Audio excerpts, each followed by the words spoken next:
What's up, guys? HOTSHOTFRONTIER back at it again with another video. And in this video, guys, I want to talk about cards that you should buy before it's too late. So you guys seem to really like the last video I did on cards that you should buy before it's too late. And I was like, all right, let's go ahead and do another one. I have a huge list of cards that we can actually choose from. And of course, we're going to start off with Soundproofed. So if you guys do not know what this card does, it is a broken normal spell card that states, if you control no face-up synchro monsters, neither player can special summon a synchro monster until your opponent's next end phase. So against decks like Tempai that are a full synchro-based strategy, insane. It pretty much shuts down the deck and enables you to go ahead and try to kill them before they can go ahead and get their synchro monsters back. Now, this is not a one-use card. You can't use it against decks like Sword Soul, for example, and still have a lot of use for it. Now, you want to hurry though, because it only has one printing. And guys, look, it's already going and selling for about $4 each. So definitely go ahead and pick up your copies before it's too late. Going on to the next one, guys, we have our sponsor, really quick, Mana Grading. Now listen, if you guys have heard of course, grading companies like PSA, Beckett, and all of them, there's a huge difference between Mana and them. So when you send something to PSA, right, does it take like 2-3 weeks? No, it usually takes months. With the tracking in, it's a whole process. Okay, they're backed up. The thing with Mana, and they're so reliable, is they have fast turnaround times, and two, it's accurate AI assisted grading. What does that mean? Well, when you get a card back from PSA, let's say you wanted a 10, you got a 9. They don't tell you why you got the 9. Okay, with Mana, they tell you why you get the 9. I have a few slabs right here. I'll try to show you guys. It's hard with the camera because I can't see, but we have this Flame Wingman here. We have a 7. Why do we get the 7? Well, we have a 6.5 centering, edges 8.5. We have a surface level of 5, corners 8.5 equals the 7. And we have a few slabs right here, guys. You see the Flame Wingman. We of course have a Bubble Man, and if you guys do like Pokemon because they grade all TCGs, we have Charizard and we have the Venusaur. So again, they are an insane partner. I'm so happy that I was able to get this sponsorship with them. And of course, guys, if you want to consider grading with them, go ahead and use my code HOTSHOT for 20% off your next order. Definitely, you're going to see a next submission video from me to go ahead and send more cards to Mana because they're just such an amazing grading company and one of the best out there, personally. Now, guys, let's get right back into this video. We are going on with the Destructive Daruma Karma Canon. I said it correctly again, let's go. But I did say this in my last video, and checking that video out, actually, the Prismatic Secret has actually doubled in price. So it is getting expensive. And actually, during that time, I actually did pick up my copies for about like $15–14. So now I'm really happy I did because it has gone even further in price. This card is broken. And when you have cards like Thrust, you're playing 6 copies. So you do want to keep that in mind. Personally, you will see this in almost every trap-based deck because it is such a great card to actually use against your opponent. Now, if it's a link-based strategy, of course, it's not as good, but there aren't many of those strategies out right now. So definitely consider picking this up. I mean, go ahead and just pick up the, of course, Darkwing Blast copy, you know, for about like $8–9. Still not bad. As long as you have access to it, that is the most important part. Going on to our next one, we have Bisal Lubellion. Now, you guys know this is the highest card in the Mega Tin here. And the reason I put this here is because this was the second reprinting of it that was accessible. And I don't know, this might not be getting reprinted for a long time. So you might want to jump on the wagon and grab it now, because if not, this could easily go to $30, $40, $50. It is part of the Bisal engine and it's very essential. So consider if you're going to be playing that engine or not. And if you're not, then it's all right. But if you are, pick it up now for about $18 each. Hey, it's much cheaper than it used to be, right? So, okay, we gotta have a little leeway here. But yep, consider grabbing that. If not, don't worry about it. Next up, another card from the tin, of course, is the Fenrir. This is a insane going second card. You guys already know. Grab your copies if you don't have them already. That's all I'm gonna say on that.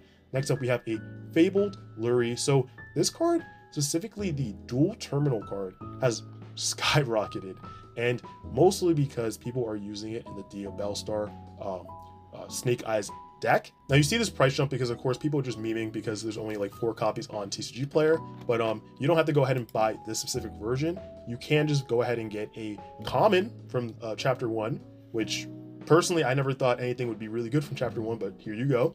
And you do have the super rare from a long time ago from Hidden Arsenal 2 to think about if you're going to be playing the deck. Going on to our next pick here, we have, of course, Dimensional Barrier. So you have a lot of copies for this, and the reason I do say this is that, honestly, the higher, rarer copies will go up in price.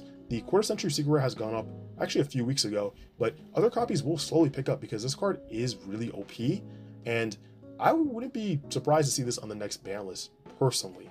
Going on to our next one, we have Ancient Fairy Dragon, and this is essential for a lot of decks if you want to go ahead and search a field spell. And we do have a few more field spells on this list as well to talk about, but just grab any version if you want to just grab a version. If you're waiting for the Quarter Century version to drop, it did go down from like 35 to 22 bucks.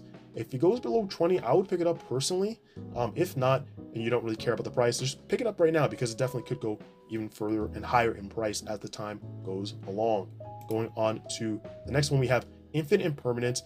It's really interesting because look at all the copies that you have of Infinite Impermanence. You have about 15 copies on the market, and every copy is up right now. It's $5 and above. So you see the Infinite Impermanence from the Fire King structure deck, the common, its lowest printing, $5. It's kind of insane. You know how OP Infinite Impermanent is in any format. So that is a telltale sign to go ahead and pick up your copies now before it even goes. So that is your sign to go ahead and pick up the copies now before it's too late. So that's your sign to pick it up now before it's too late. Next up, we have Maxi. Not going to go too much into this, but lowest copy is 12 bucks here. And if you want to just grab your playset, go ahead and do so. If not, wait a few more weeks. The ban list is not coming out for a long time. Try to get to the middle of the format and pick up your copies just so you have them. And we have Necro Valley, a card that can be searched with Ancient Fairy Dragon. The cards are going up in price, more the ultra rare from the Duelist Saga, but I just kind of want to state that you should just have your copies just in case just one copy that can be searched with Ancient Fairy Dragon. And another card too is Chicken Game that does not have a reprint, so I would just grab one copy just to have it, because if it becomes popular, I mean, you might have to pay like what, 20 bucks a copy or something, and at that point you could have just bought it for like 2-3 bucks a long time ago. Why even do that to yourself? Just buy your copies, one copy now. Next up, we have the Frame Gear Beta, and this is my kind of debate to you guys, right? What's better? Personally, is it Beta or is it the Battle Fader? Now, I think it's Battle Fader or any other version that can just stop the battle phase, because Beta, you have to control no cards, and you know, if it's your turn, you could just go battle phase. They're going to try to attack and you just do this, but at that point you wasted your main phase one. I would just go Battle Fader, but just wanted to let you know that this card is going up in price. It's being more popular now because, of course, you can just end the battle phase, because against Senpai, that's everything. But and you do have to play the brick of frame driver. So personally, I would just go with the Battle Fader. It's much cheaper and it's just easier to use as well. So that's my opinion on that. But let me know down below, of course, guys, what you think. Now, the last thing we have here is the 1 Day of Peace. This card has been going up in price because, hey, each opponent draws a card, but no damage is being conducted. So it's kind of cool.